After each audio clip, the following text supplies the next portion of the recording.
त्रासाचा जे व्हिडिओ लोकांनी तयार केला होता आणि त्या व्हिडिओवर त्यांनी चुकीची माहिती देऊन दंगा फडवण्यासाठी त्यांनी चुकीची माहिती देऊन ते व्हिडिओ व्हायरल केलेला होता, ज्यामुळे हे दंगा झाला। त्याच्या अनुषंगाने ज्या ज्या लोकांनी याचा केला होता त्याच्यावर FIR दाखल केलेली आहे। याच्या व्यतिरिक्त 28/2025 एक FIR दाखल केलेली आहे, ज्यामध्ये जे दंगे झालेले होते आणि पोलिसांवर जे पत्थरबाजी झालेली होती त्याच्या त्यांनी व्हिडिओ तयार करून आणि सगळ्या लोकांमध्ये त्यांना स्प्रेड केला, ज्यामुळे फर्दर ते व्हायलन्सला इन्साइट झाला। त्याच्यावर एक 28/2025 FIR दाखल केलेली आहे। याच्या व्यतिरिक्त 29/2025 अशी FIR दाखल केली आहे, ज्याच्यावर त्यांनी वेगवेगळ्या प्रकारची या व्हायलन्सवर टीका टिप्पणी केली आणि त्यांना ऑफेन्सिव्ह कमेंट्स त्यांनी केले। त्याच्यावर 29/25 असा गुन्हा दाखल केला आणि 30/25 यामध्ये ज्या लोकांनी जे व्हायलन्स झाला होता त्यांनी त्यांना ग्लोरिफाय केला आणि ते व्हायलन्सवर वेगवेगळ्या प्रकारची टिप्पणी केली, ज्यामध्ये फॉर एक्झाम्पल त्यांनी असं लिहिलं की ते सर तन से जुदा आणि या प्रकारची टिप्पणी त्यांनी हे जे पोलिसावर व्हायलन्स झाला आणि 2 समुदायामध्ये व्हायलन्स झाला त्यांनी ग्लोरिफाय केला आणि फर्दर व्हायलन्सला बढ़ण्यासाठी आणि एक सबवर्सिव्ह ॲक्टिव्हिटी बढ़ण्यासाठी त्यांनी अशा प्रकारचे पोस्ट त्यांनी व्हायरल केले। त्या सगळ्यावर हे 4 गुन्हे काल दाखल केलेले आहे। याचे व्यतिरिक्त बरेचशी दुसरी प्रोफाईल्स पण आहेत, त्याची आमची स्टडी चालू आहे आणि त्यांना पण आम्ही या 4 गुन्ह्यामध्ये ॲड करणार आहे आणि या सगळ्यांची माहितीसाठी आम्ही फेसबुक, इंस्टाग्राम, ट्विटर आणि यूट्यूब त्यांना सगळ्यांना पत्र लिहिलं आहे। आज ते माहिती येऊ शकतात कारण त्याच्यामध्ये 72 तासाचा ते टाईम लागतो आणि हे सगळे जे पोस्ट आहे यामध्ये अराउंड 50-60% पोस्ट डिलीट पण झालेले आहे आणि जे रिमेनिंग आहे त्यांच्या डिलिशनच्या प्रोसिजर पर चालू आहे। टोटल किती आरोपी आहेत यामध्ये? आता जे FIR काल दाखल केलेली आहे यामध्ये 50 से वर आरोपी आहे, पण आता त्यामध्ये फर्दर ॲड्स होणार आहे कारण काल रात्रीच्या जे टोटल पोस्ट होते ते अराउंड 200 होते, जे आयडेंटिफाय केलेले होते त्याची माहितीसाठी आम्ही मेल्स पाठवलेले आहे, तर त्या अनुषंगाने हे आरोपी ॲड होणार आहे। बांगलादेश कनेक्शन कसं आहे, कसं एस्टॅब्लिश केलं काय सांगणार? नाही, त्याचा असा काही ते एस्टॅब्लिश झालेला नाही आहे कारण आता ते तपास चालू आहे। जर ते त्यांची प्रोफाईलमध्ये कोणी कंट्रीचं नाम लिहिलं आहे तर ते जिन्युइन आहे की चुकीचं आहे ते काय ते आम्ही तपास करतो। व्हिडिओ व्हायरल होत होते आणि ज्यावेळी काही 9 लोक तक्रार करायला आले होते आणि तो व्हिडिओ चादर जाळल्याचा आरोप होता, असा व्हिडिओ व्हायरल होत होता, तर मग हे पोलिसांना, पोलीस विभागाला कसं समजलं नाही हे इंटेलिजन्सचं फेल्युअर आहे?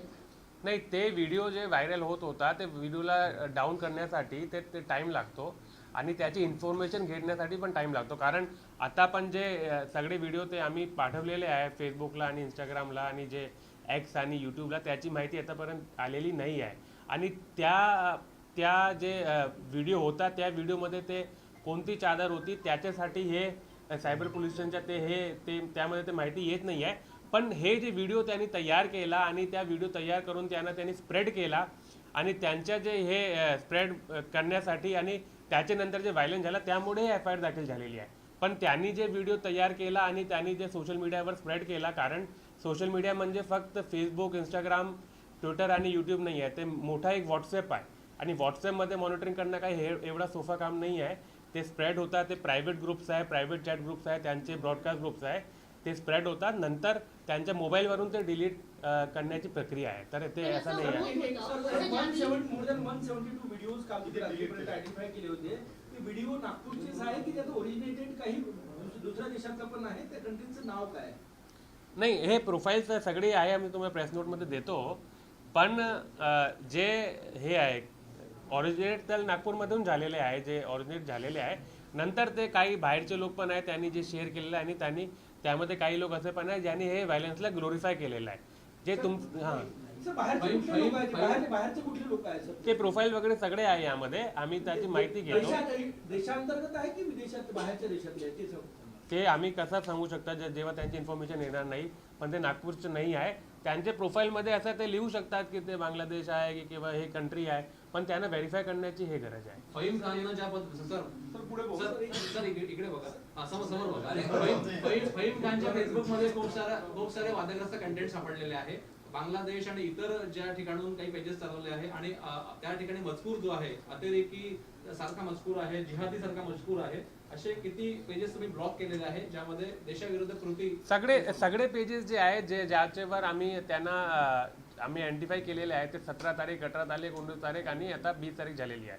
तर 17, 18, 19चे सगळे जे पेजेस आम्ही आयडेंटिफाय केले आहेत सगळे के सगळे आम्ही त्या एजन्सीला पाठवलेले आहे ब्लॉकिंगसाठी आणि त्यामध्ये 50% पेजेस 50% पोस्ट ब्लॉक पण झालेले आहे आणि ते नंतर ते सगळे होणार आहे. यामध्ये जे फहीम खान जे आहे ते आरोपी ते आमचे गुन्हेमध्ये पण 30/25 मध्ये आरोपी आहे आणि त्याच्यावर पण हे जे सेक्शन 152 आहे ते पण लाभलेलं आहे. सर अभी तो सिर्फ अटैक हुआ है, असं काही व्हिडिओ तुमच्याकडे आहे का जो तुम्ही मॉनिटरिंग करताय?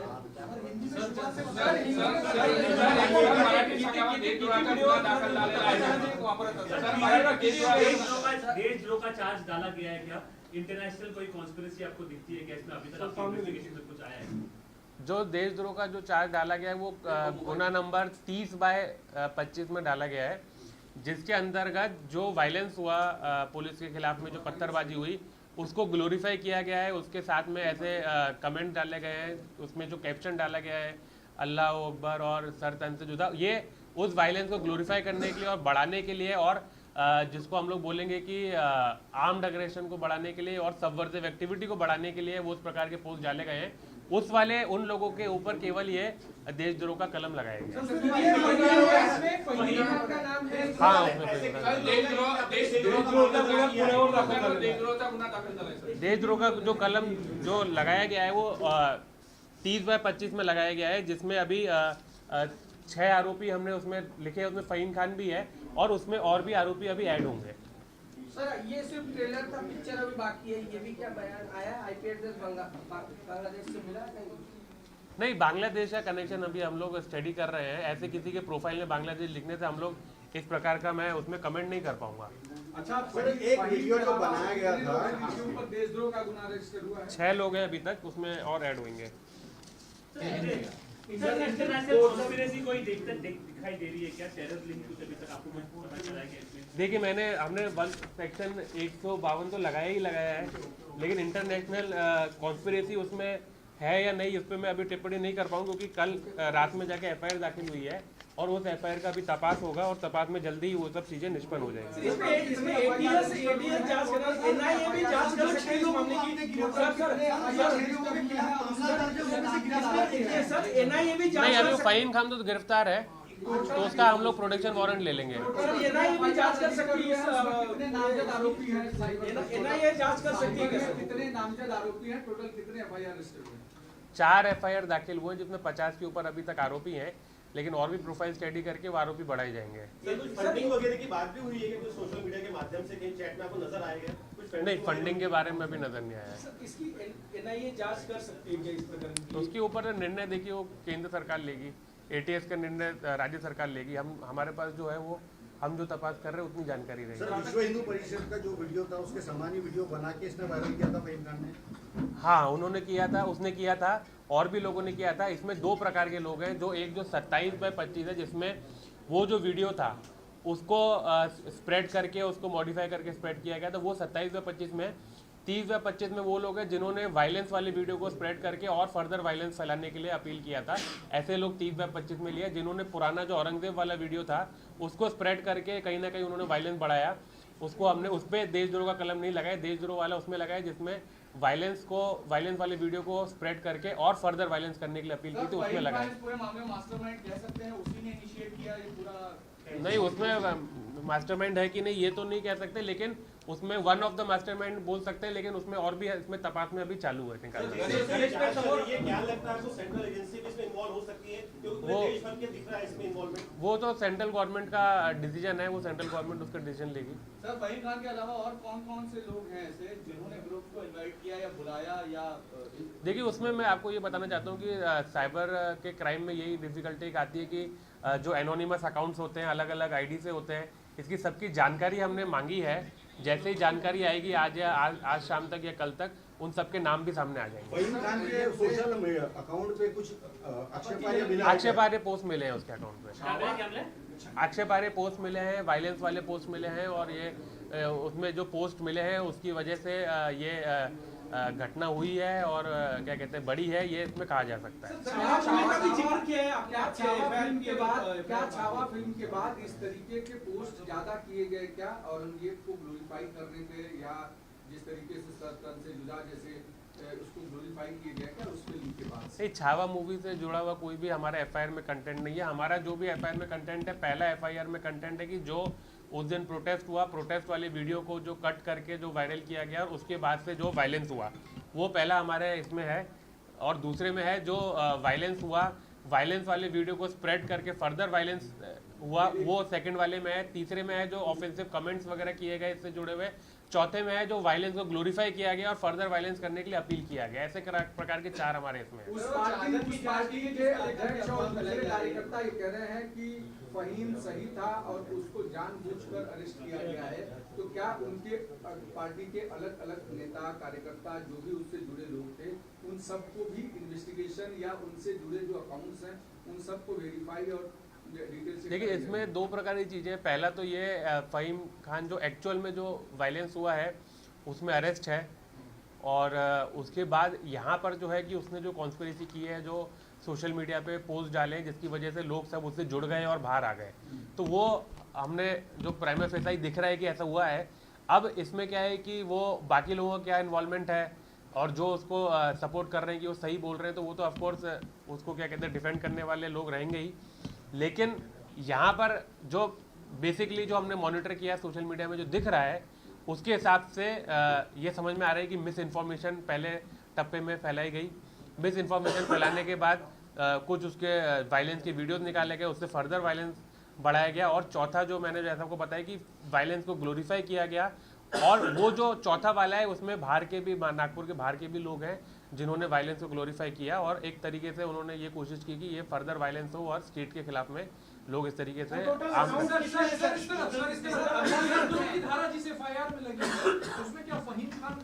हाँ है उनके सोशल मीडिया के हैंडल का जिक्र है। अभी तक की जांच में कोई टेरर एंगल आपको दिखता है? नहीं, टेरर एंगल का तो मैं नहीं बता सकता, लेकिन ये एंगल जरूर है कि जो वायलेंस जो हुआ है उसको ग्लोरीफाई किया गया और उसको और फर्दर वायलेंस करने के लिए इंसाइट किया गया। और जिस तरीके से अगर पुलिस पर पथराव उस दिन हुआ था, तो उस चीज़ को उन्होंने ग्लोरीफाई किया और उसको उन्होंने कहा कि ये सही हुआ और ये होना चाहिए इस तरीके से।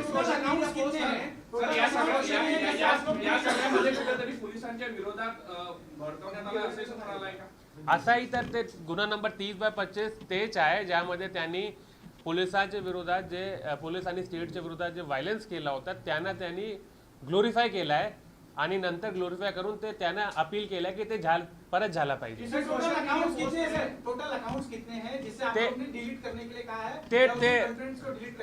ते अराउंड 230 चे, हाँ तो 230 के ऊपर हैं, लेकिन अभी एफआईआर में 50 के आसपास हमने उनको एक्यूज किया है, क्योंकि उनका सबका प्रॉपर इन्फॉर्मेशन निकाल के एफआईआर होती है, इसलिए अभी सप्लीमेंट्री स्टेटमेंट लेकर वो इसमें ऐड किए जाएंगे। फहीम शेख ने एफिडेविट दिया था लोकसभा, पॉलिटिकल पार्टी का जिक्र है, आरएसएस बीजेपी या किसी पॉलिटिकल पार्टी का जिक्र है? नहीं, अभी पॉलिटिकल पार्टी का जिक्र नहीं, अभी एफआईआर में केवल उनके जो हैंडल्स हैं उनका जिक्र है।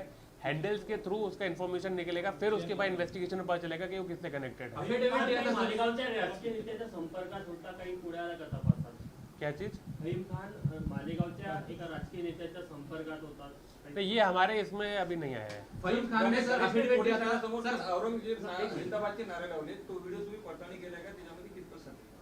नाही, ते जे व्हिडिओ आहे ते आता या FIR मध्ये नाही आहे. फहीम शेखने अफिडेव्हिट दिलं होतं काही दिवसापूर्वी लोकसभा निवडणुकीमध्ये. त्याच्यामध्ये काही गुन्हे असे आहेत, गोमांस तस्करी वगैरे इतर जे गुन्हे आहेत, त्या अफिडेव्हिट नुसार आणि पोलिसांच्या माहितीनुसार फहीम खान वरती किती असे गंभीर गुन्हे दाखल आहेत ते आम्हाला आता माहिती नाही आहे, ते आम्ही हे करतो, शोध करतो सर, त्याच्यात. कोणता substantial evidence in all this establish झालंय का? आणि काही गुन्हे बजरंग दल आणि BHP ऍक्टिव्हिस्टच्या अगेन्स्ट पण आहे का? बिकॉज ते पण आहे ना यामध्ये, ते पण आहे. ते लोक पण आहे. आणि ते सगळ्या जे आहे ते एस्टॅब्लिश आहे, कारण ते डिजिटल एव्हिडन्स आहे. त्यांनी पोस्ट केलेलं आहे, त्यांच्या अकाउंटवर पोस्ट केलेलं आहे, ते स्ट्रॉंग एव्हिडन्स आहे सगळा. आता असं एस्टॅब्लिश करायचं आहे की ते त्यांचा मोबाईल कोण वापर करत होता आणि ते हॅक झाला होता की नाही झाला होता, पण ते आता जे एव्हिडन्स आहे ते पूर्णपणे सबस्टेन्शियल आहे. बजरंग दल आणि BHP वर कोणते गुन्हे दाखल केलेले? नाही, जे व्हायलन्सचे व्हिडिओ आहे, जे 28 नंबर आहे, 28 मध्ये ते व्हायलन्सचा व्हिडिओ आहे, त्यांनी स्प्रेड केलेला आहे. त्यामुळे फर्दर ते व्हायलन्स जे झालेले आहेत, दोघंही पक्षाचे लोक आलेले होते प्रोटेस्टमध्ये. म्हणजे दोघंही पक्षाचे लोक आंदोलनमध्ये आणि राईटमध्ये आलेले होते. काही लोकांनी पत्थरबाजी केली, व्हायलन्स केली, त्यांना आम्ही 30 मध्ये टाकलेलं आहे. पण ज्यांनी फक्त प्रोटेस्ट केला आणि ज्या लोकांनी त्या प्रोटेस्टसाठी त्यांना अपील केली, त्यांना पण आम्ही झालेलं आहे. ते दोघंही पक्षाचे लोक यामध्ये आहेत. सर, जो फहीम खान का अकाउंट है उसमें क्या देश के बाहर के लोग भी जुड़े हैं, उसके फॉलोवर्स हैं उसमें? ते आम्ही शोधतो आता काय आहे ते, आता फोन व्हेरीफाय जप्त करायचं केलाय आहे. का सर? काही फोन, कम्प्युटर, लॅपटॉप? नाही, ते फहीम खानच्या तर जप्त केलेलं आहे, तर ते आता त्यातील पोलीस कस्टडीमध्ये आम्ही त्याच्या प्रोडक्शनवरून घेतो आणि ते आमचे हे मध्ये किती करतो. किती फोन जप्त केलाय, कम्प्युटर, लॅपटॉप, असा आकडा काही सांगू शकाल? 10, 15, 25? आता FIR दाखल झालेली आहे. यामध्ये लोकांचे हे येणार आहे, आयडेंटिटी येणार आहे, डिटेल्स येणार आहे, त्यांना अरेस्ट करून त्यांचे हे जप्त होणार आहे. सर, पण एक चर्चा अशी आहे की नागपुरात जे काही स्प्रेड झाले, व्हिडिओज झाले, त्याचे बांगलादेशचे ऍक्टिव्हिस्ट होते, सोशल मीडिया ऍक्टिव्हिस्ट, त्यांच्या सर्व हात आहे आणि त्यांनी खूप स्प्रेड केलं. कितपत खरं आहे? ते आता तपासाचा भाग आहे, ते एस्टॅब्लिश होणार आहे 1-2 दिवसामध्ये. पण त्याचा हात आहे सर. सय्यद आसिम नावाचं एक कोणी व्यक्तीचं नाव येते आपल्याला, ज्याचा उत्तर प्रदेशमध्ये एका मर्डरशी संबंध होता. याच पक्षाचा तो कार्यकर्ता आहे. ते आम्ही आता जे सगळे हँडल्स आहेत, ट्विटर हँडल, त्यांचे जे IDs आहेत, त्याच्यावर FIR दाखल केलेली आहे. त्याचे मागेचे लोक कोण आहे ते माहिती येणार आहे आणि त्यांच्यावर नागपूरमध्ये 17 तारखेला जो राडा झालेला होता त्याविषयीची पोलिसांची ही पत्रकार परिषद, यातून वेगवेगळी माहिती समोर येताना दिसते. त्याचे अपडेट आपण घेत राहूया. दरम्यान एक